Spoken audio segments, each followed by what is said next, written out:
Irmãos queridos, louvado seja o nome do Senhor Jesus por mais essa manhã de domingo, pela oportunidade de estarmos nós aqui, você na sua casa, pelo Facebook, pelo Instagram.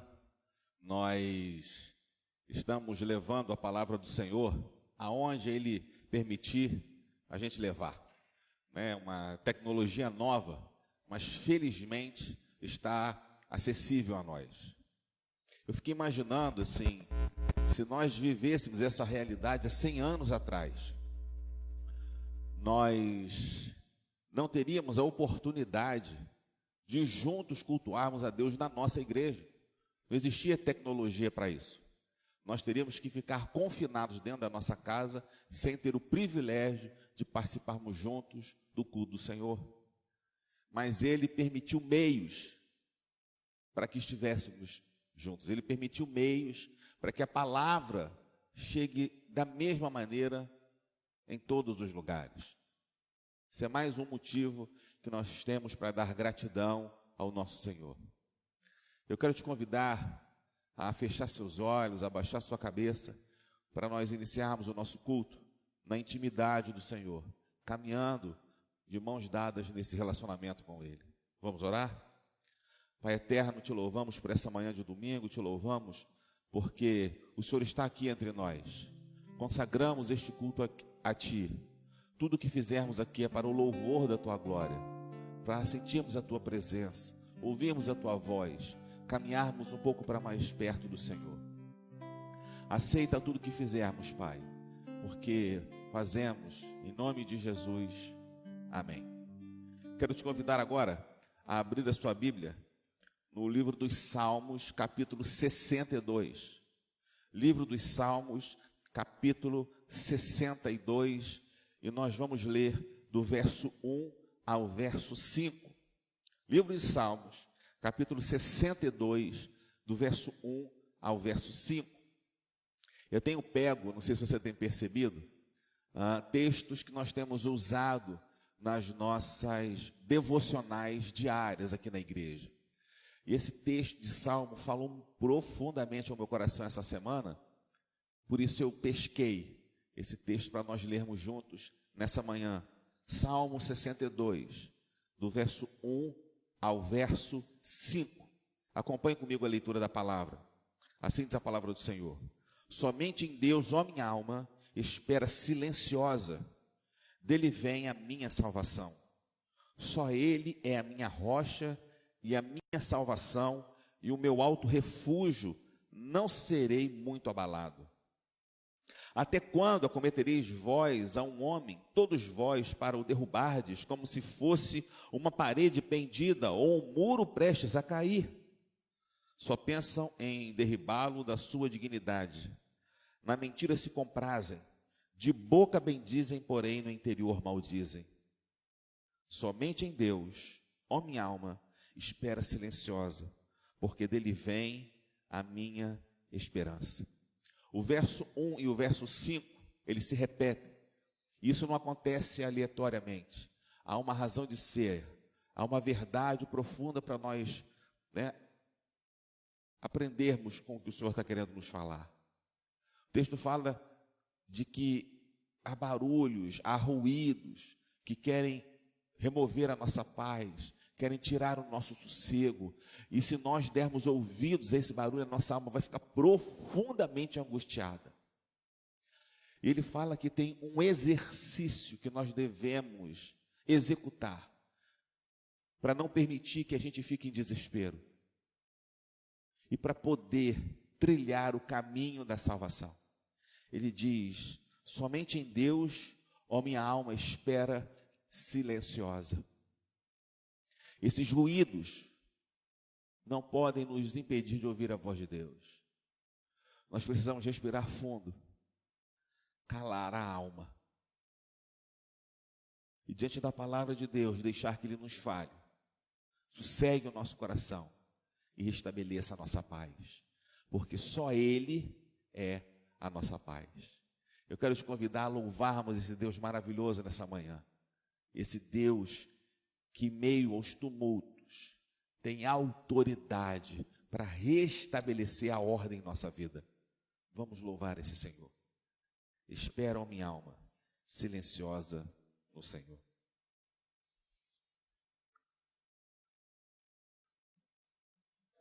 A paz de Cristo, igreja, um bom dia a todos que estão nos assistindo.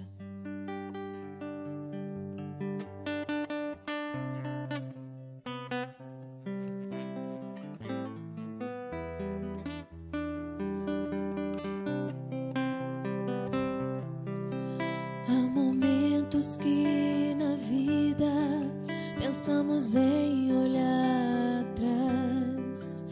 É preciso pedir ajuda para poder continuar.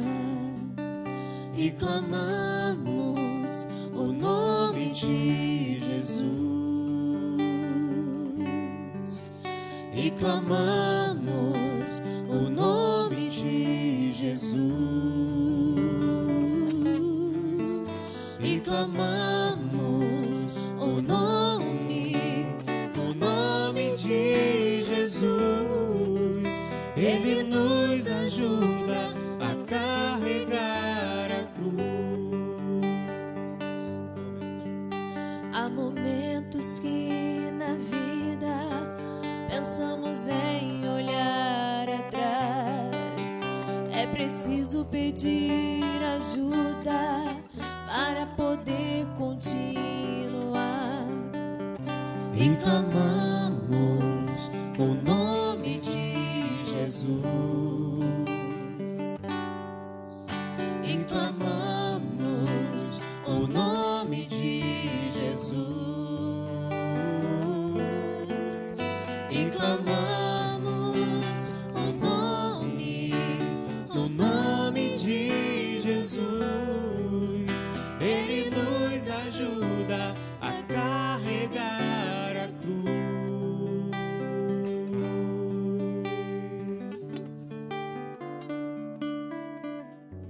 Amém. Esse é um dos louvores que eu mais gosto. Ele é curto, mas a mensagem dele é cirúrgica. Às vezes a gente se encontra meio angustiado, meio triste, mas a presença de Jesus faz toda a diferença. Dele vem a salvação. Nós, domingo de manhã, temos o hábito saudável de vir aqui à frente da igreja para colocar diante do Senhor os nossos motivos de gratidão. Agradecer a Deus pelo muito que Ele tem feito a nós.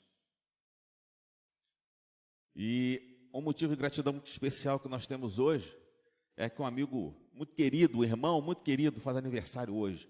Um irmão famoso da família Lee, né? Ele tem dois irmãos muito famosos, né? O Bruce e a Rita. O nosso irmão Roger Lee, presbítero e seminarista da nossa igreja, está fazendo aniversário hoje e nós nos alegramos com você, querido. Tá bom? Deus o abençoe profundamente, a Simone, a Samuel, a você no seminário, no trabalho, que é onde você botar a planta dos seus pés ali, o Senhor ministre a bênção dele sobre sua vida, ok? Da mesma forma, nós devemos olhar para Deus e perceber, como Samuel, até aqui nos ajudou o Senhor. Se há no seu coração motivo de gratidão, se você consegue reconhecer em sua vida o toque delicioso da graça do alto, eu quero te convidar agora, mais uma vez, a você fechar os seus olhos e nós nos colocarmos em oração exclusivamente no momento de gratidão. Senhor, te louvamos, porque a tua graça insiste em não nos abandonar. Nós te louvamos porque nós não merecíamos, mas o Senhor nos escolheu e não abre mão de nós. Te agradecemos, Pai, porque às vezes o cenário diante dos nossos olhos se torna difícil da gente entender. E esses ruídos querem falar aos nossos ouvidos que não vai ter jeito, que está complicado, que é melhor você se desesperar, porque senão você não vai sair do seu lugar. Mas a tua palavra nos mostra que a saída é nós nos calarmos e escutarmos a tua voz. porque a tua voz é tremenda, tremenda. A tua voz sabe nos conduzir mansamente. O Senhor sabe o caminho e quer nos conduzir. Obrigado, Senhor, por essa dádiva de fazermos parte da família do céu. Obrigado por essa dádiva de fazermos parte da família da fé, de caminharmos sob a proteção do Eterno. Te agradecemos também hoje, nessa manhã, pela vida do Roger, clamando sobre ele e sobre sua casa as mais ricas bênçãos dos céus. Que tu permitas que teu filho tenha muitos anos de profunda alegria na tua intimidade. Que cada dia mais o Senhor Jesus cresça na vida do teu servo e que possamos ver nitidamente nele a face do nosso Senhor. Guarda-nos, Senhor, e guia-nos, porque sem o Senhor nós estamos perdidos. Ao Senhor toda a honra, toda a glória e toda a adoração hoje e sempre. Amém. Glória a Deus. Irmãos queridos, mais um motivo de gratidão que temos, né? Tem um grupo aqui atrás, deixa eu ver se eu lembro de todo mundo. Eliette, o Edu, a Rosane, sua esposa, e a Rosa, além da Arina e do Felipe, estavam aqui, chegaram um pouco mais cedo, né? Esqueci de alguém? Acho que não, né? Acho que estava todo mundo aí. Chegaram um pouco mais cedo para formar as nossas cestas do amor. Nós estamos ajudando 8 famílias, não são 8 pessoas. Por isso a nossa cesta ela é um pouco maior, ela é um pouco mais robusta. E pela graça de Jesus, pelo 2º mês consecutivo, nós conseguimos completar todas as 8 cestas. E acredite, tem gente que já falou, olha, para o mês que vem eu quero ajudar de novo. Então, meu irmão, sinta-se um privilegiado de fazer parte desse projeto. Queremos que você ore para que o Senhor continue te dando essa alegria de participar. Nós não sabemos até quando esse tempo vai nos limitar, né, nas nossas atividades. E enquanto nós estivermos com essa limitação, nós, enquanto igreja, precisamos, devemos servir aos que estão mais perto de nós. Então, hoje, um motivo de muita, muita gratidão. Algumas pessoas ofertaram em dinheiro, outras ofertaram em alimentos, e nós fomos recolhendo daqui, dali, e hoje todas as cestas foram prontas, e vamos começar a distribuir hoje e amanhã. Cremos que já todos estarão com as suas cestas em casa, porque quem tem fome tem pressa, não é isso? E continuaremos com a campanha da Cesta do Amor. Se você tem o desejo de continuar contribuindo, por favor, se Deus tocou no teu coração para fazer parte dessa proposta que tem como ação exclusiva alimentar quem está com fome, continue, arrecadando alimentos, investindo, né, na conta da igreja, se você quiser. E eu dou sempre um lembrete, que é para você nos notificar a respeito do valor que você está depositando exclusivamente para a Bolsa do Amor, porque senão entra só como oferta na igreja, tá bom? Pastor, eu vou dar R$1, vou dar R$100, mas está aqui, é para a Bolsa do Amor, e nós vamos direcionar esse dinheiro exclusivamente para comprar os nossos alimentos, e tem muita coisa mesmo. Louvado seja o nome do Senhor por isso. Gente querida, nós estamos ainda nesse isolamento social. A gente está ouvindo aí que parece que as recomendações começam a ser para um certo afrouxamento das nossas atividades, né? Algumas atividades vão começar a funcionar, mas nós não temos ainda aqui na igreja uma data para que os cultos recomecem. Tão logo tenhamos essa data, nós vamos passar para vocês, tá bom? A nossa preocupação maior não é voltarmos logo, mas é voltarmos com segurança, para que a gente faça aqui uma festa bonita, para que estejamos aqui todos em segurança. Porque o que temos ouvido é que as reuniões vão poder começar, mas com 30% da ocupação, todo mundo com máscara, medindo a temperatura de quem entra, os idosos não podem participar. São tantas e tantas e tantas restrições que a gente fica meio assim, mas quem é que vai querer participar de uma reunião dessa? Então a gente está caminhando com prudência. Eu participo de alguns grupos de pastores e todos estamos pensando da mesma forma. Entendemos que ainda não é o momento para apontarmos para a igreja a data correta para nós retornarmos. Mas enquanto isso não acontece, nós estaremos aqui, eu na igreja, você na sua casa, e nós estaremos participando do culto juntos, louvando ao Senhor. Tá ok? Gente querida, há uma verdade bíblica que a gente não pode fugir dela. Trazei todos os dízimos à casa do tesouro. Malaquias, capítulo 3, versículo 10. E provai-me nisto, diz o Senhor, se eu não vos abrir as janelas do céu, eu não derramar sobre vocês bênçãos sem medida. Dízimo está na Bíblia, por isso nós falamos. E eu queria que você não se sentisse constrangido, porque não é esse o sentimento. O apóstolo Paulo fala que o sentimento é alegria, cada um contribua segundo tiver proposto no coração, não por tristeza ou necessidade, porque Deus ama quem dá com alegria. 2 Coríntios capítulo 9, versículo 7. Alegria em poder investir na obra social, alegria em poder sustentar a nossa igreja, alegria em poder expandir o reino de Deus. Irmãos, o Senhor Deus é tão maravilhoso, tão maravilhoso. Uma das muitas coisas que eu aprendi com o reverendo Antônio Elias é que o povo de Deus não precisa de dinheiro, ele precisa de visão, porque se Deus der visão, o dinheiro aparece. Pois bem, nós tivemos uma queda na nossa arrecadação muito substancial do final do ano passado para o início desse ano, uma queda bem razoável das nossas receitas. Mas o Senhor tem nos providenciado dia a dia as nossas necessidades. E o Senhor tocou no coração do conselho para que nós voltássemos a contribuir com os missionários. Porque imagina o seguinte, irmãos, nós passamos por dificuldades financeiras aqui. Imagina o nosso irmão Juarez, lá no interior da França. Você imagina a gente lá nos mais distantes rincões, não tendo ninguém por perto. E outra, a diferença da nossa moeda, né? Porque a gente oferta em real, mas eles recebem lá em euro. E a moeda disparou, então a nossa moeda está valendo muito pouco para eles.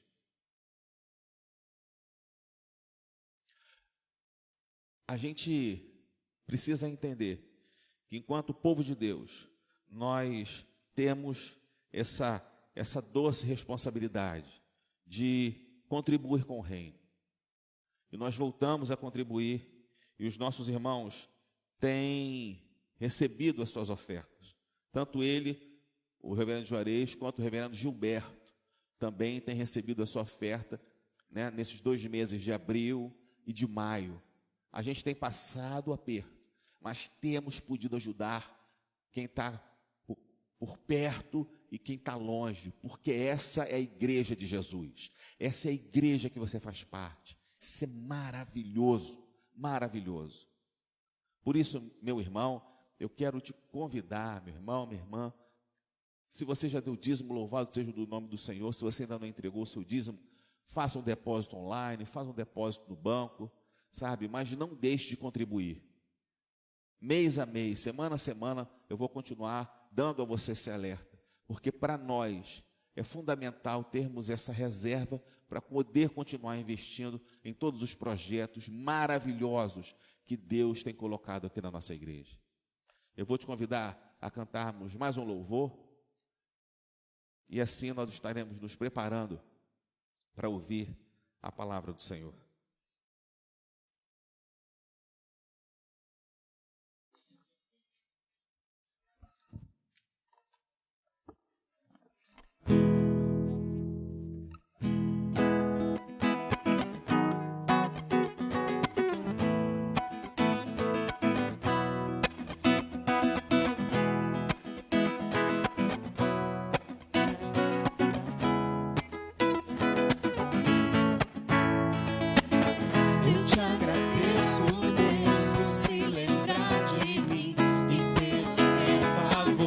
é o que me faz crescer. Eu vivo pela fé e não vacilo. Eu não paro, eu não desisto. Jesus mudou a minha história e fez o que ninguém podia imaginar. Ele me transformou e isso é tudo. Só vivo para Deus, não sou do mundo, não.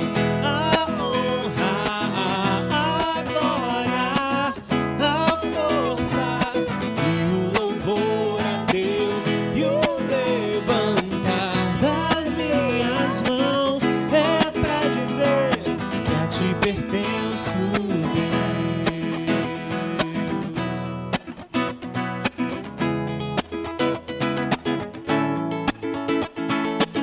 Eu te agradeço, Deus, que no deserto não me deixou morrer e nem desanimar. E como aquela mãe que não desiste, se entregou por mim, não vivo triste, não. Jesus mudou a minha história e fez o que ninguém podia imaginar. Ele me transformou e isso é tudo. Só vivo para Deus, não sou do mundo, não. A honra, a glória, a força e o louvor a Deus. Eu levantar das minhas mãos é pra dizer que a ti pertenço, Deus.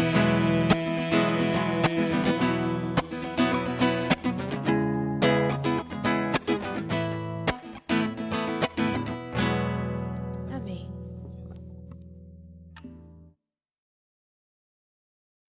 Mês de maio é mês da família.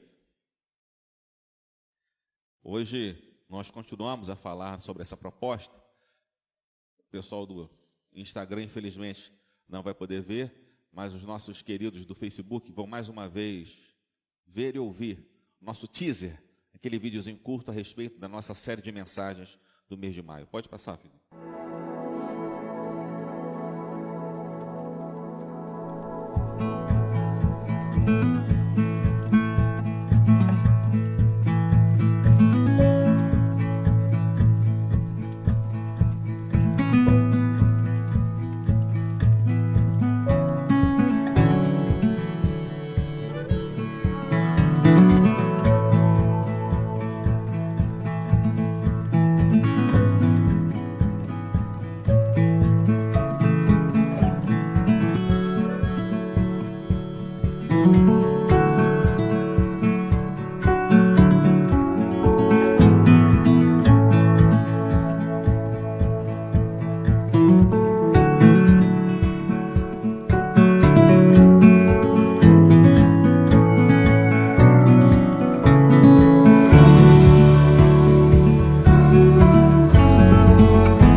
Alô?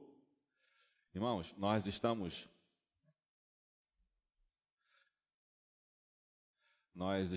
com a série de mensagens do mês de família. Então, tanto você no Facebook quanto no Instagram, você tem visto que nós temos no mês de maio falado sobre família. E a nossa ideia é mostrar essa responsabilidade que nós temos dentro de casa, como pai, mãe, filhos, de ouvirmos a voz de Deus dentro de casa, de começarmos a seguir os exemplos, os bons exemplos de Deus dentro de casa. não terceirizar essa responsabilidade, sabe? É claro que na igreja, no aconselhamento pastoral, no discipulado, ali também é lugar para você crescer. Mas se formata o caráter dentro de casa. E eu queria hoje, nessa perspectiva de família, começar falando a respeito de um programa na Discovery, que eu gosto muito. Se eu não me engano, o nome do programa é Vivendo no Alasca. Eu gosto porque eu acho absolutamente inusitado o estilo de vida daquelas pessoas. E essa semana tinha um casal que tinha acabado de se mudar para lá. Acabado. Então estavam fazendo as primeiras construções e começando a adaptação a um novo estilo de vida, porque aquele sonho americano, sabe, de sucesso, de crescimento, aquilo não tinha ganho o coração deles. Mas eles começaram a entender que aquele estilo de vida exigia deles muito mais do que o anterior. Havia uma necessidade de reformatar a mente para que eles pudessem viver em paz naquela nova realidade. Por exemplo, luz só do sol ou do lampião, não tinha luz elétrica. E viver nessa realidade, para nós, parece uma loucura, onde as coisas precisam necessariamente estar ao alcance das mãos. A comodidade que já tomou conta do nosso cotidiano nos faz ver essa proposta como uma loucura. Como é que esses caras vão viver enquanto família, em um lugar isolado, sem internet, sem luz elétrica? Mas a gente aprende, vendo esse seriado, esse programa, que tudo o que eles precisam, eles têm ali. Tudo o que eles precisam, eles têm ali. Mas há essa necessidade de uma vigilância constante para eles serem bem-sucedidos, porque eles precisam se adaptar a temperaturas absurdamente congelantes, a animais selvagens, o terreno é traiçoeiro. Então, sem essa vigilância, eles não duram muito tempo ali. E é essa mensagem que eu queria pescar. Nós precisamos, enquanto família de Deus, e aí do maior, igreja, para o menor, casa, entendermos que a proposta que nós escolhemos para viver exige de nós uma constante vigilância, porque quanto tempo você gasta diariamente em leitura da palavra, em intimidade com Deus? E quanto tempo você gasta no trânsito? Quanto tempo você gasta cozinhando? Quanto tempo você gasta trabalhando? A disparidade é muito grande. Os valores estão constantemente em choque. E é um texto na Bíblia que faz referência exatamente a esses perigos que nós enfrentamos e da necessidade visceral de nós estarmos constantemente olhando para Jesus, para lembrarmos das escolhas que fizemos e para onde a nossa vida deve apontar, para onde a nossa família precisa caminhar. Para isso eu queria que você abrisse comigo a sua Bíblia, aí na carta de Paulo a Timóteo, 1 Timóteo, capítulo 4. E nós vamos ler dos versos 6 aos versos 16. Primeira carta de Paulo a Timóteo, capítulo 4, do verso 6 ao verso 16. Enquanto você está abrindo aí o texto, procurando, lembrando de nessa hora, colocar o dedo ali no coraçãozinho, bastante coraçõezinhos aí, tanto no Facebook quanto aqui no Instagram, para que o nosso vídeo possa ser cada vez mais replicado. Esse aviãozinho serve para enviar a mensagem, agora para outras pessoas. Então aproveita agora também, pega esse aviãozinho e remete essa mensagem para mais de 10 pessoas, pelo menos, para que a gente possa ter a mensagem do Senhor se espalhando para um número cada vez maior de lares e esses lares ouvindo e sendo abençoados pela palavra de Deus. Não esqueça, coraçãozinho, aviãozinho, toda hora você pode botar um coraçãozinho lá, porque a gente vai acabar tendo essa opção, né, de ter a palavra de Deus cada vez mais divulgada. Primeira carta de Paulo a Timóteo, capítulo 4, a partir do verso 6. Senhor, nos ensina a ler a Tua palavra. Nos ensina a aprender os Teus preceitos. Corrija a nossa mente. E que tenhamos essa força, essa disciplina para, diante de um tempo que beira o caos, que tem prazer em flertar com a morte, nós andarmos de cabeça erguida, firmes com os passos na presença do nosso Senhor. Que esse texto seja uma bússola apontando a direção correta para onde as nossas famílias devem caminhar. É a oração que faço no precioso, único e insubstituível nome de Jesus Cristo. Amém. Acompanhe comigo a leitura. Primeira carta de Paulo a Timóteo, capítulo 4, do verso 6 ao verso 16. Assim diz a palavra do Senhor. Expondo estas coisas aos irmãos, serás bom ministro de Cristo Jesus, alimentando com as palavras da fé e da boa doutrina que tens seguido. Mas rejeita as fábulas profanas e de velhas caducas. Exercita-te pessoalmente na piedade.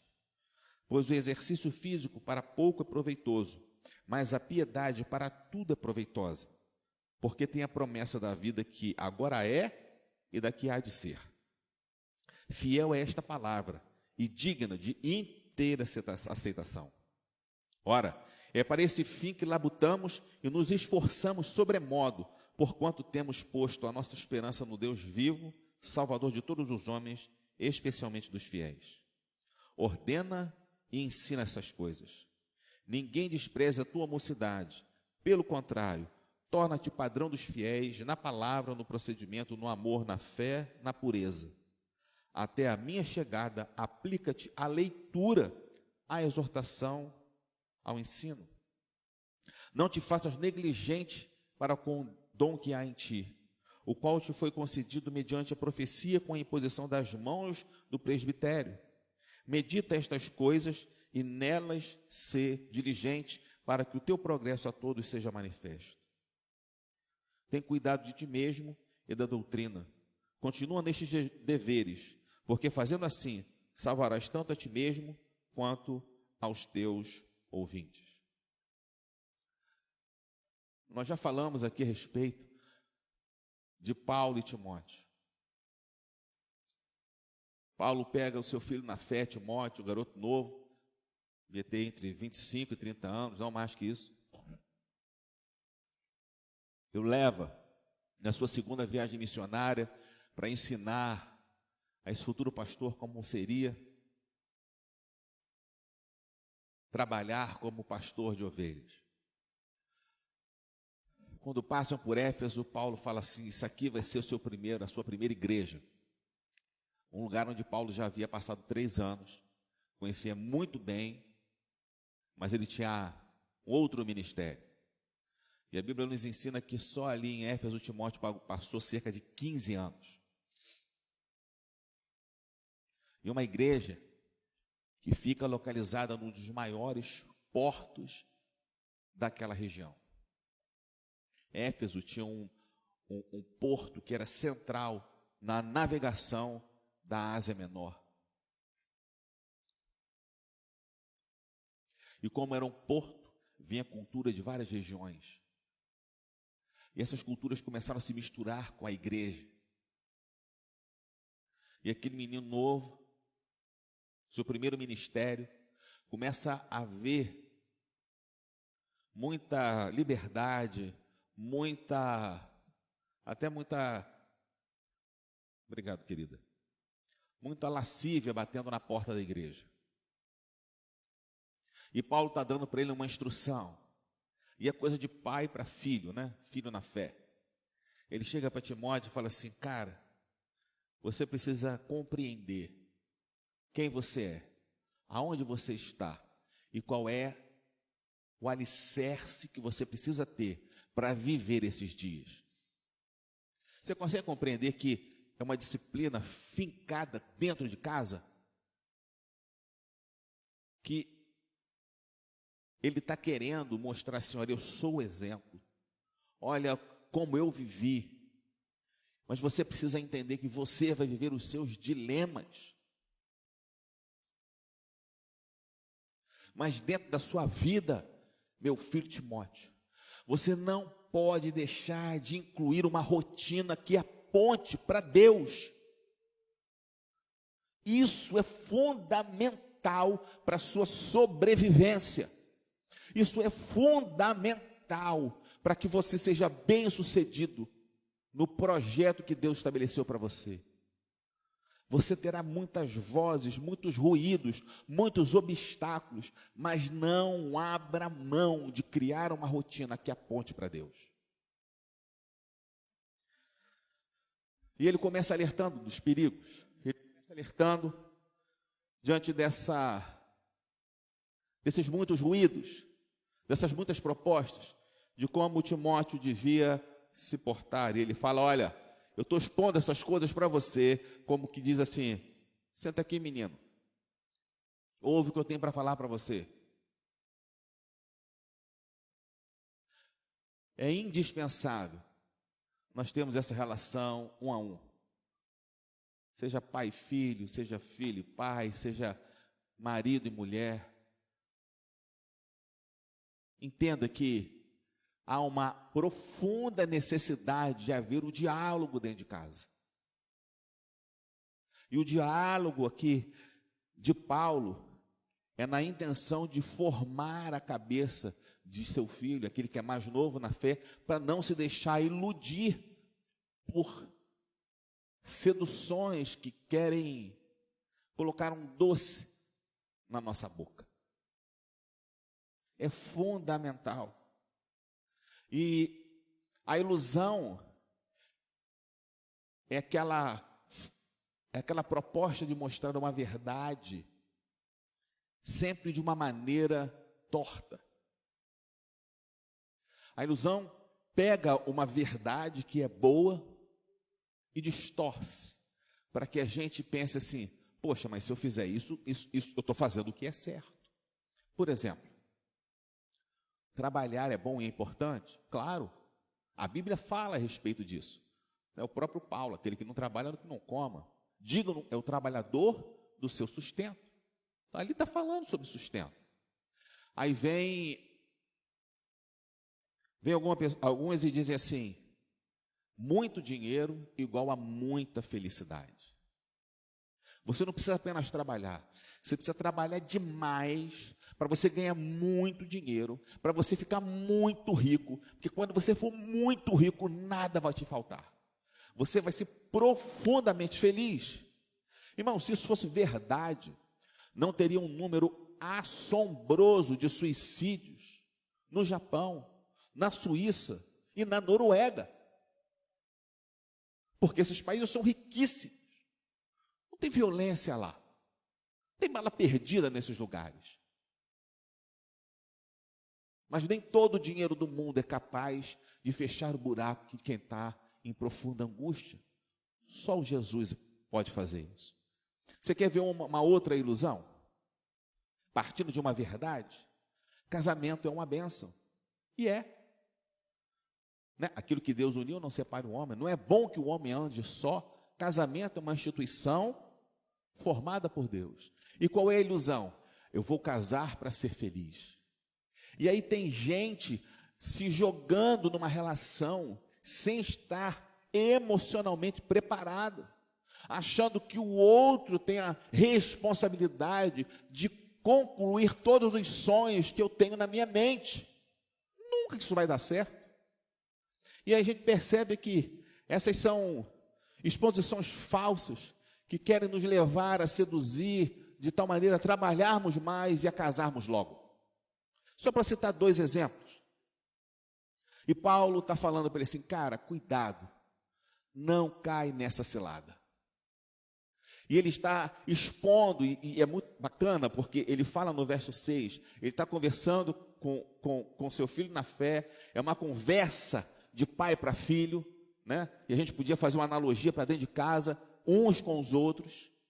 Ele diz, olha, você precisa se alimentar com a palavra e com a verdade.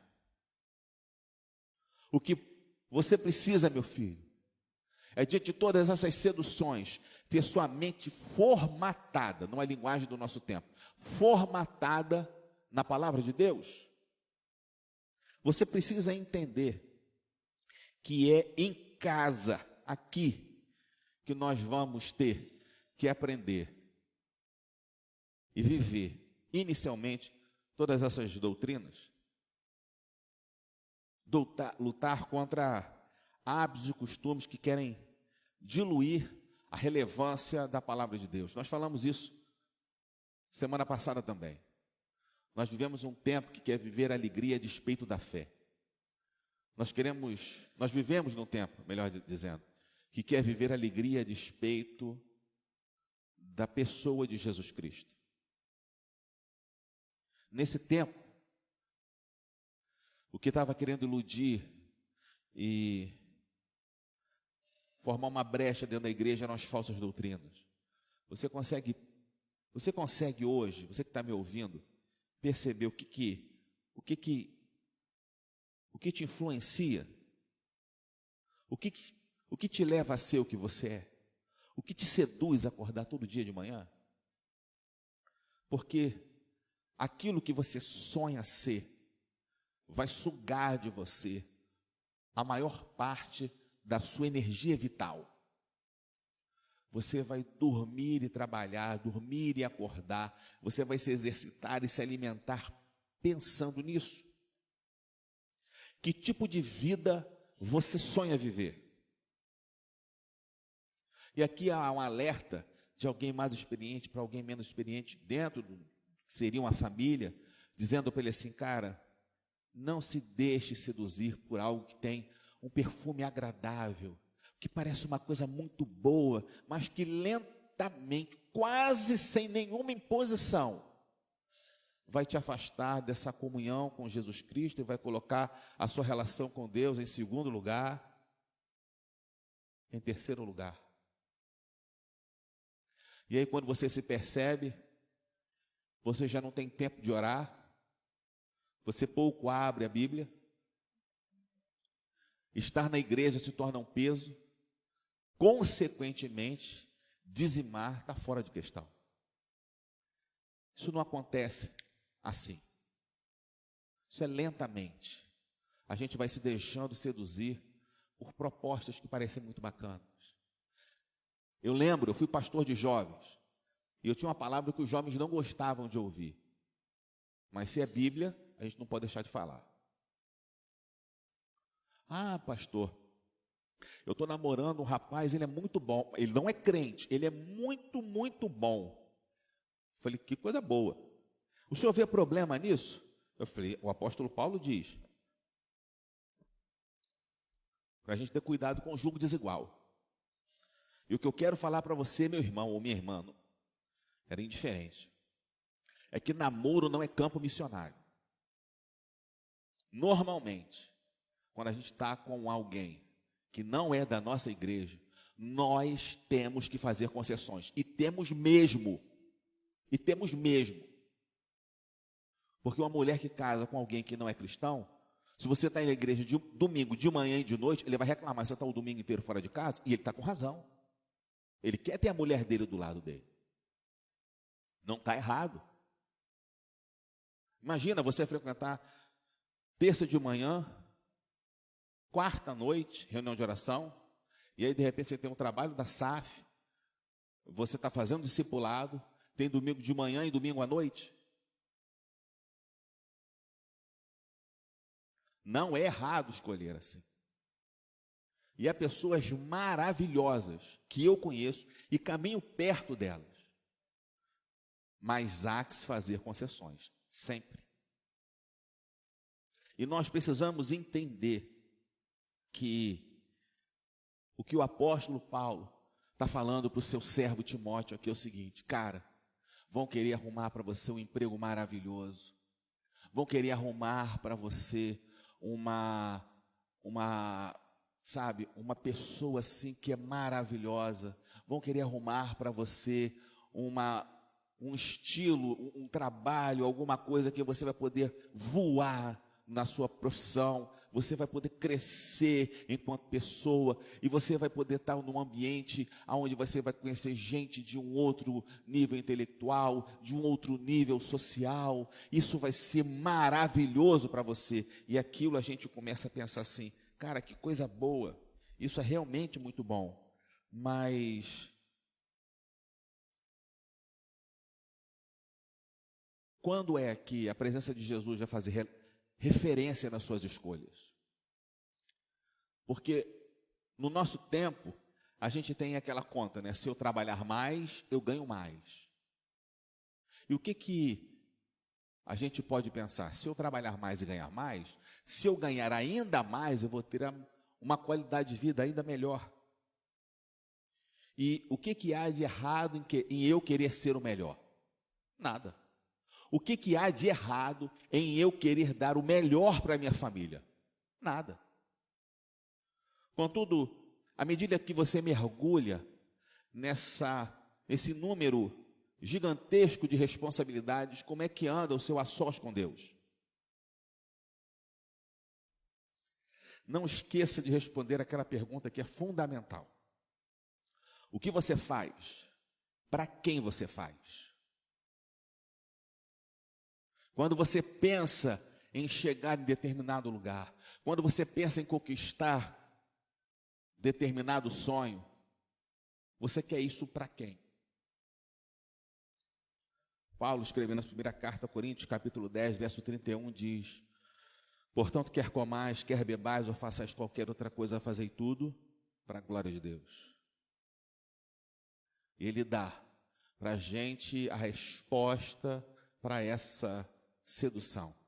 No verso 7 ele diz: exercita-te pessoalmente na piedade. Mas o que é piedade? Piedade é ser bonzinho? Piedade é ser aquela pessoa que tu não bate a mão na cabeça, como ele é bonzinho. Piedade significa nós vivermos com fidelidade a Deus. É um conceito que a gente herdou do povo judeu. Porque o judeu não entendia de forma subjetiva. O que é fé? Ele não entende a dimensão de fé, mas a dimensão de fidelidade. Porque fé é um conceito, mas fidelidade é ação. Eu demonstro nas minhas escolhas que o que eu faço é a partir de uma relação com Deus. Exercita-te na piedade. Exercita-te nesse encontro, em buscar conhecer a Deus, em buscar ter tempo com Deus, em buscar saborear da comunhão com Deus. E aí, cara, tudo mais vai se tornar diferente. Busca um estilo de vida que tem o perfume do alto. Mas a gente não pode mascarar a realidade.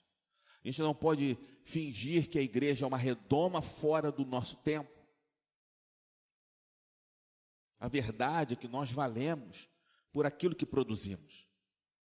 E a vida é dura mesmo, é dura para mim, é dura para você. E nós temos que ter consciência disso.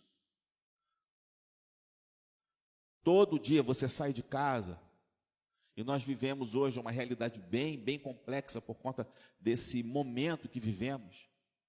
E cada vez mais empregos são perdidos, cada vez mais salários estão em risco, cada vez mais condições de trabalho se tornam difíceis. E a gente é sugado para essa sedução. Olha, você precisa se esforçar, e tem mesmo. Você precisa acordar cedo, e tem mesmo. Você precisa... Mas essas vozes podem muitas vezes causar uma profunda agonia no coração da gente. E nós não podemos deixar jamais de esquecer. É o que Paulo está batendo na tecla ali. Cara, você precisa entender que você vive num tempo que foge à proposta de Deus, foge daquilo que o Senhor Jesus desenhou para a gente. Você precisa ter uma vida de disciplina, para que quando esses ventos baterem, você esteja firme na proposta que Deus deu para você. Sabe aquela família que escolheu viver no Alasca? Eles precisam compreender que há necessidade de adaptação a um novo estilo de vida. Eu me lembro que esse casal, né, estava se mudando recentemente. Eles receberam a visita desse casal mais antigo e falou para eles assim: cara, vou te dar uma lição agora que vai definir a sua caminhada aqui entre nós. E aí ele pega um rifle e leva para perto de um porco e fala assim: cara, se você não matar, você não come carne. E ele fica assustadíssimo, e ele fica apavorado, e a mulher dele fica assim: como é que eu vou fazer isso agora? Eu falei assim: cara, se você não matar, você não come carne. Essa vida alternativa, ela é muito dura. E para a sobrevivência, ela exige disciplina diária. E disciplina é uma palavra que às vezes a gente liga mais à vida militar, né? A vida disciplinada. É uma palavra que às vezes tem uma conotação pesada para a gente. Mas o autor da carta aos Hebreus, no capítulo 12, versículo 11, ele fala algo muito interessante a respeito de disciplina. Ele diz: toda disciplina, com efeito, no momento não parece ser motivo de alegria, mas de tristeza. Ao depois, entretanto, produz fruto pacífico aos que têm sido por ela exercitados, fruto de justiça. A disciplina, originalmente no grego, quer nos levar à ideia de um treinamento, onde a gente precisa estar constantemente se preparando, sabe? Essa é a ideia de disciplina. Eu estou sendo constantemente treinado para que quando eu for para a guerra, e a guerra aqui é uma analogia ao nosso dia a dia, eu vou poder estar preparado para qualquer ação que o inimigo vier contra mim. Eu tenho que estar disciplinado. Todo músculo do corpo que não se exercita, ele atrofia. Todo músculo do nosso corpo que não se exercita, ele se atrofia. É por isso que nós precisamos, irmãos, ter os nossos valores, a nossa fé sendo constantemente exercitada, porque senão ela atrofia. Qualquer percalço que a gente passa entra em desespero. Qualquer proposta, por menos sedutora que seja, nos desvia do caminho do Senhor. Seja ela financeira, seja ela ascensão social, qualquer coisa, porque não está ali afincado na rocha. E a gente precisa entender, irmãos, que esses valores precisam estar todo dia, sendo cada vez mais fincados na nossa presença, no nosso coração. Disciplina fundamental. Você quer ver uma coisa? Há quanto tempo você dizia que queria ler aquele livro bacana que você está guardando um tempão para ler? Nesse tempo de quarentena, você conseguiu ler? Se você não leu, o que te faltava não era tempo, era disciplina. Você já pensou assim: eu estou precisando perder uns quilinhos? Mas eu não tenho tempo de ir para a academia. O que não falta hoje na internet são aulas gratuitas para você se exercitar em casa. Eu tenho vários amigos que estão fazendo exercício dentro de casa para emagrecer. Eu estava ouvindo a rádio no carro e um dos apresentadores estava falando a respeito da filhinha dele, pequenininha, que botou no computador, no tablet, um aplicativo para tocar música no teclado. E quando ele chegou em casa, o pai, menininha, pequenininha, estava dedilhando uma música dos Beatles, tocando, catando milho, mas estava ali tocando, porque ela tinha tempo e ela queria fazer. Porque aquilo que realmente nós queremos, a gente arruma tempo. Por isso Paulo faz essa analogia com o exercício físico, em paralelo com a piedade. Porque para ele a piedade genuína precisa entrar em forma. Olha isso. Essa nossa relação com Deus, ela precisa ser colocada em exercício diário. Porque se o treinamento físico te torna mais apto para a vida, né? Se o treinamento físico te condiciona melhor para a vida, o treinamento da piedade faz com que você seja cada dia mais parecido com Jesus Cristo. Faz com que cada dia as escolhas para a sua família sejam maravilhosas. Só que, à medida que isso é bom quando nós caminhamos na direção de Deus, o fato de nós precisarmos de nos exercitarmos para isso, parece um contrassenso, né? Se é uma dádiva de Deus, por que eu tenho que me exercitar contra isso? O apóstolo Paulo diz, o bem que eu quero não faço, mas o mal que eu não quero. Tem um amigo querido, né, que ele falava assim, eu não preciso ensinar para o meu filho o que é errado. O que é errado ele aprende sozinho, eu só tenho que ensinar o que é certo.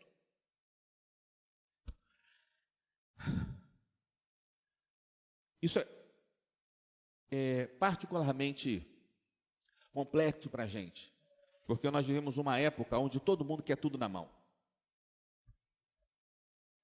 Você quer comer um sanduíche? 2 minutos está na sua mão. E a gente quer ler um livro com 10 passos para ser feliz, porque quando você chegar no 10º passo, já está feliz. Eu quero ter 1 milhão de amigos igual Roberto Carlos. Aí você quer ter um livro que vai te ensinar a ter 1 milhão de amigos. E é quase um choque nós ouvirmos que temos que trabalhar arduamente para ter essa característica de piedade. Nós temos que trabalhar arduamente para vivermos a proposta que Deus desenhou para a gente. Porque se não acontecer isso, nós não teremos o caráter de Cristo. Se nós não tivermos uma relação de profunda intimidade com o Pai, a gente vai acabar comendo farelo de porco, como o filho pródigo. Porque naturalmente a gente quer o que é mais fácil. Naturalmente, nós queremos aquilo que é mais fácil. Eu queria contar uma história que aconteceu comigo essa semana. Minha mulher está estudando, né? Está escrevendo lá, iniciando a sua tese de doutorado, né? Na Fiocruz. Em termos de pesquisa de saúde no Brasil, não tem mais para onde subir. Então você imagina como é que não está a cabeça da coitadinha. E ela estava ali, né, trabalhando, já era 11, pouquinho, eu pensei assim, vou fazer um agrado para minha esposa. Cheguei para ela, dei um beijinho e falei assim, amor, daqui a pouco eu peço a quentinha para a gente. Tem uma quentinha perto de casa, deliciosa, custa R$15. Ela olhou para mim e disse, mas você não vai fazer o almoço? Rapaz, aquilo me deu um gelo na espinha, porque eu estou começando a aprender a cozinhar agora, mas eu estou pouca coisa, né? Quando ela falou assim, você não vai fazer isso, eu me senti com uma responsabilidade, sabe, quase como um gladiador subindo uma biga dentro do Coliseu. Eu falei, cara, o que vai dar nisso? Era muito mais fácil para mim pegar o telefone e ligar. Mas a atitude de ir e fazer para minha esposa, era isso que agradava o coração dela. Nós precisamos entender isso. O primeiro almoço foi nota 6, não vou mentir para vocês. Mas com esforço e dedicação, e eu tenho isso, a minha ideia é cada dia melhorar. No dia seguinte eu fiz um arrozinho com feijão, bife, pirê de batata baroa e cenoura cozida. Ela comeu e repetiu. Já está melhor, né? E é assim, cada dia a gente se aprimorando para estar cada dia melhor. Essa é a necessidade, sabe? Diária, de nós termos esses exercícios. E esse exercício, a analogia que Paulo está querendo fazer, é com os exercícios, com as disciplinas espirituais. Cara, qual é o tempo que você tem para saborear a presença de Deus? Porque na Bíblia a gente foi acostumado a ler meditação e oração da mesma forma, e não é. Oração é você estar diante de Deus, fazendo um pedido, fazendo um louvor, fazendo uma intercessão. A meditação é quando você está na presença de Deus, saboreando a presença dele. Requer um local isolado, sem muito barulho. Requer postura, respiração. E aí você começa a ler o texto, né? E aquele texto vai falando com você, o texto da Bíblia, e ele vai falando com você, e você vai caminhando com o Senhor para onde Ele quiser te levar, e no final desse momento, aí você faz uma oração. Isso diariamente. E quando nós agimos assim, irmãos, o nosso temperamento, as nossas escolhas, as nossas vontades vão estar afinados com Deus. Nós vamos ter o desejo de cada dia parecermos mais com o nosso Senhor. Nós vamos ter o desejo de cada dia mais estarmos na presença de Deus. E aí, as propostas mais fantásticas podem surgir diante de nós, mas o nosso coração está alicerçado na verdade. A gente não sai, a gente não abre mão da presença de Deus. Mas veja como Paulo, ele é honesto. Veja como Paulo, ele trata com profunda correção essa nossa inclinação a esse tempo com Deus. Ele fala, cara, você precisa labutar, porque a gente não está acostumado com isso. Se você não está acostumado a ter vida de oração, ficar 15 minutos na presença de Deus, vai ser uma tortura. Tortura. E ele fala que essa vida de oração, essa vida de caminhar, de testemunho, não flui naturalmente. Isso não brota naturalmente. Isso tem que ser provocado. Olha, irmãos, que lição preciosa para a gente. Naturalmente, nós não vamos querer ter esse tempo com Deus, porque nós queremos viver da nossa própria maneira. Nós precisamos provocar esses encontros. E aí nós vamos trabalhar como um escultor que está batendo numa pedra de mármore, sabe? E dessa bela escultura sai esse projeto maravilhoso que é a nossa vida. E a gente precisa entender que aqueles que querem caminhar com Deus e que vão provocar esse encontro, vão ter em contrapartida aquilo que Deus, Ele, nosso Senhor, prometeu a nós, de vida abundante e de paz permanente. Que coisa maravilhosa. E a gente olha para isso. A gente fica embevecido com essa proposta. Mas Paulo dá uma chacoalhada em Timóteo mais uma vez. Porque a gente tem que, sabe, com aqueles que a gente ama, a gente tem que ser honesto. E ele fala, olha, cara, não negligencie o dom de Deus que há em você. Como diz assim, presta atenção no que eu estou te ensinando. Presta atenção na palavra de Deus. Porque ela é maravilhosa. Ela é para nossa instrução. Mas com extrema facilidade ela pode ser negligenciada quando nós estamos sob pressão. Quando você está sob pressão no seu trabalho. Quando você está sob pressão para arrumar um trabalho. Quando você está sob pressão para pagar as suas contas. Quando você está sob pressão por uma questão familiar. Quando você está sob pressão para sair da depressão, que é o mal do nosso tempo.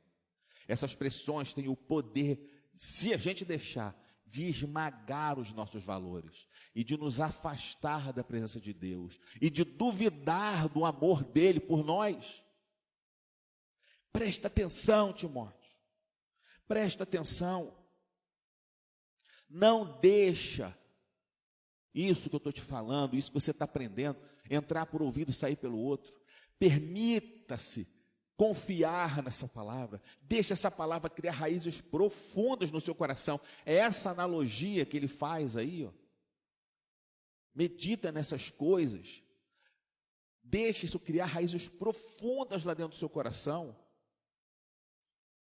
E ele diz no verso 13, né? No verso 13, deixa eu confirmar aqui. Eu acho que é no verso 13. Até a minha chegada, aplica-te à leitura. É exatamente isso. Essas pressões, elas vão querer e exigir de nós respostas imediatas, respostas definitivas. E Paulo fala, cara, na hora dessa pressão, respira e vai para a palavra. Não é um momento de relaxamento, sabe? É um momento de renúncia. Eu renuncio à escolha que eu não sei fazer e eu coloco essa escolha na mão de Deus. Eu renuncio a escolher aquilo que eu acredito ser o que é melhor para mim, para buscar na presença de Deus aquilo que é melhor para minha família. Eu renuncio o que aos meus olhos é mais sedutor, para colocar na mão de Deus o que é certo. Aplica-te na leitura da palavra, porque Jesus disse, eu sou o caminho, a verdade e a vida. A cruz definitivamente estabeleceu uma saída por Deus para mim e para você. Não existe a menor possibilidade de nós não termos em Deus a nossa salvação. Só que para isso nós precisamos parar e escutar a voz de Deus. Nós precisamos nos exercitar nessa proposta, em ouvir a voz de Deus, porque se nós não provocarmos esses encontros, Ele fala e a gente não escuta.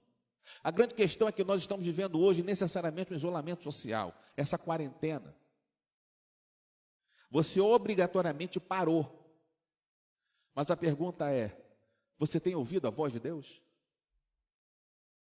Você tem ouvido a voz de Deus? Porque a voz de Deus, ela nos faz perceber que nós somos mais que seres de desejo, nós somos seres de amor, seres que têm não apenas como objetivo de vida terem as suas vontades saciadas, mas amar a Deus e servir ao outro. Nós precisamos ouvir a voz de Deus nos levando nessa direção. É por isso que no momento de catástrofe nacional, mesmo nós passando, a gente aqui passando por esse momento financeiro tão difícil, Deus levantou gente aqui, falando assim, pastor, nós temos que trabalhar nessa direção. Nós precisamos reunir recursos para montar uma cesta do amor, porque há pessoas entre nós precisando. Irmãos, na perspectiva financeira não existia a menor possibilidade de nós entrarmos nesse projeto, porque o desejo do nosso coração era que a igreja recebesse recursos para pagar as suas contas. Você entende que o homem tem um medo, mas a palavra de Deus diz que o verdadeiro amor lança fora todo medo. E o nosso amor, a palavra de Deus nos fez compreender que havia mais a ser feito. E foi isso que nós fizemos. E podemos ver o milagre de Deus mais uma vez aqui diante dos nossos olhos. Nós somos seres para além dos nossos desejos. Nós precisamos entender que há, como diz o texto, um dom de Deus que há em nós. Só que nós estamos acostumados a ver pessoas se destacando e esses dons serem mensurados por valor, né? Nossa, a pessoa é muito bacana, ela merece estar numa outra posição. Só que no corpo de Cristo, a gente percebe que maior é aquele que serve. E serviço aqui é sinônimo de importância. Mais importante não é aquele que é servido. Mais importante não é aquele que recebe, mas é aquele que doa. É aquele que se coloca à disposição. Isso só vai acontecer, meu irmão, se você provocar esse encontro com o Senhor. Isso só vai acontecer, meu irmão, se na sua família houver uma insistente volta a essa união, esse relacionamento com Deus. Agora entenda, haverá constantemente essa pressão externa querendo dizer assim, cara, mas você é o mais importante, você precisa ver quais são os seus problemas, você precisa ver qual é a sua necessidade, você precisa, e aí Jesus disse, lança sobre mim o teu fardo. Cara, isso é um profundo exercício de fé. Ele diz, ó, sai com o meu que é leve e agradável. Se nós não ouvirmos a voz de Deus, essa pressão toma conta da nossa alma. Nós precisamos ouvir a voz de Deus.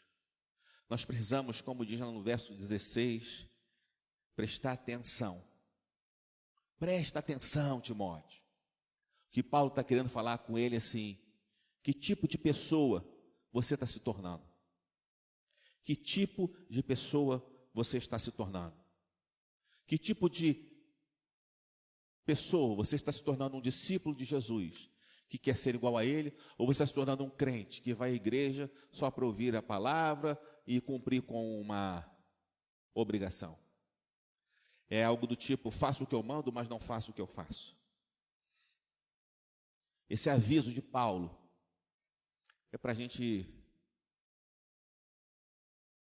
se alertar contra esses perigos de ficarmos obcecados por nós mesmos, pelas nossas vontades, pelos nossos desejos. Por isso, nós somos chamados para viver a liberdade de servir a Deus e de servir ao próximo. Essa é a nossa chamada. Esse é o discipulado que aprendemos dentro de casa, para não nos desviarmos da rota que Deus planejou para a gente.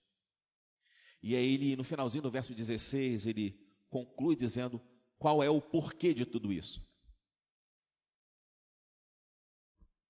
Ele diz, olha, se você agir assim, olha comigo aí no final do verso 16. Ele diz, olha, cadê? Aqui. Porque fazendo assim, salvarás tanto a ti mesmo, como aos teus ouvintes. Há uma quantidade enorme de lares disfuncionais entre nós hoje. Gente que está buscando razão de ser nas conquistas, nas riquezas, na ascensão social. Há muita droga e há muito vício sendo consumido, porque essa adrenalina precisa ser constantemente reabastecida. Essas pessoas não conseguem compreender, porque nunca viveram a verdadeira paz que só tem quem conhece a Jesus. E se nós vivermos dessa maneira, eu e você seremos exemplos para que essas pessoas olhem e vejam assim, mas eu quero esse estilo de vida para mim. Agora, meu irmão querido, minha irmã querida, você só pode levar alguém a um lugar que você já foi antes. Para ser exemplo de paz, a gente precisa viver em paz. Para ser exemplo de amor, primeiro nós precisamos ser esse exemplo de amor. Daí a necessidade importante, e Paulo fala de nós provocarmos essa caminhada à direção de Deus. Lembra? Amor não é atitude, amor não é sentimento, amor é uma pessoa. Deus é amor, e Jesus é a face humana de Deus. Nós só vamos conhecer o amor de verdade quando nos aplicarmos em conhecer Jesus e de viver Jesus na nossa história. Quando nós entendermos essa proposta, gente querida, nós não apenas colocaremos o nosso lar no trilho, como seremos exemplo para aqueles que estão ao nosso redor. A nossa escolha por uma disciplina na piedade salvará muita gente de um futuro de dor. E o meu desejo genuíno é que essa palavra crave no nosso coração. Crave no nosso coração a importância de termos uma vida diária, disciplinada na presença de Deus. Termos o nosso tempo de oração, buscarmos na palavra, constantemente voltarmos a Deus, para que essas pressões jamais nos catapultem para longe da sua companhia. É esse relacionamento doce, esse relacionamento constante, que fará com que nós sejamos bem-sucedidos e tenhamos vida abundante e paz verdadeira. Amém? Vou te convidar agora a ter alguns instantes de oração. Queria que você se colocasse diante de Deus e conversasse com o Senhor. Pai, eu tenho vivido muitas pressões. E essas pressões têm às vezes me roubado o tempo contigo. Pai, eu tenho tido muito trabalho. Pai, eu tenho tido muita falta de disciplina, mas eu quero hoje, Pai, rearrumar a minha caminhada contigo.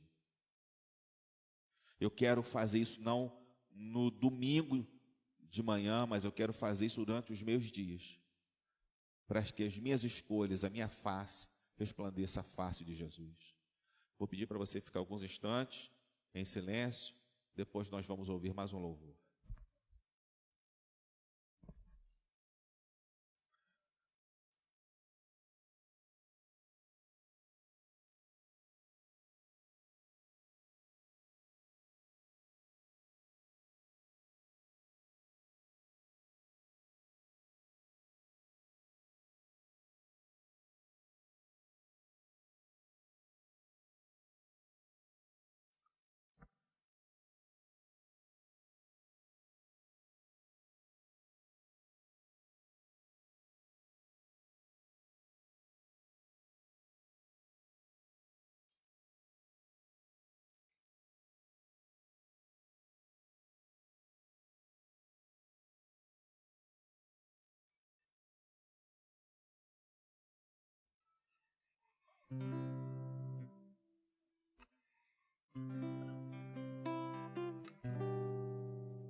Buscai primeiro o reino de Deus e a sua justiça.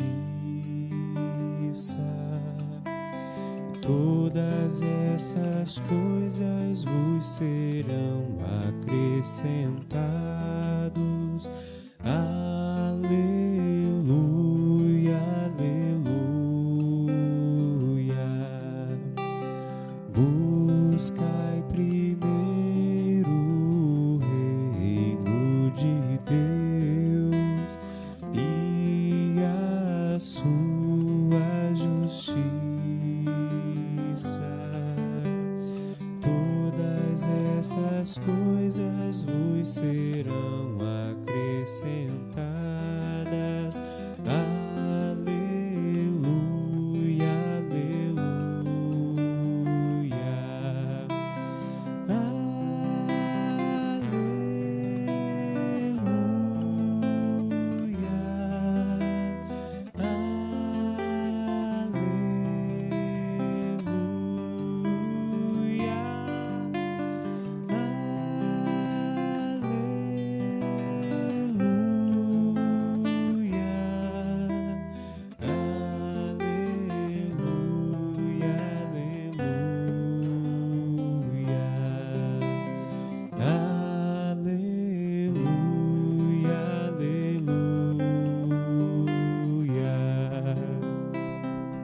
Amém.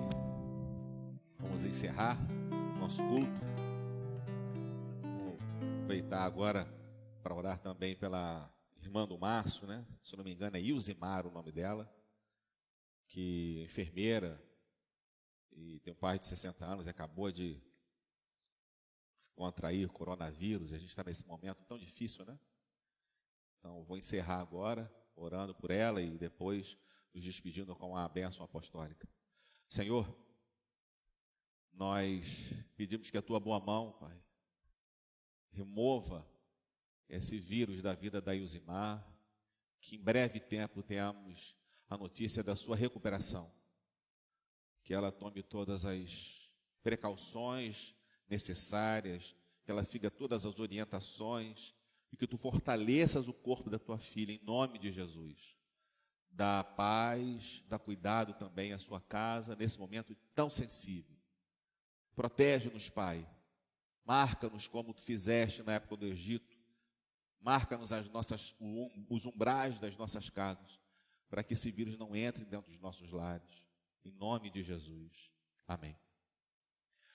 Gente querida, que a graça de Jesus Cristo, o nosso irmão mais velho, exemplo a ser seguido, que o amor de Deus o Pai, o nosso Deus soberano, e que as maravilhosas consolações do Espírito Santo sejam comigo, com você e com todo o povo de Deus espalhado pelos 4 cantos dessa terra hoje, amanhã e sempre. Amém. Deus te abençoe. Tenha um bom domingo.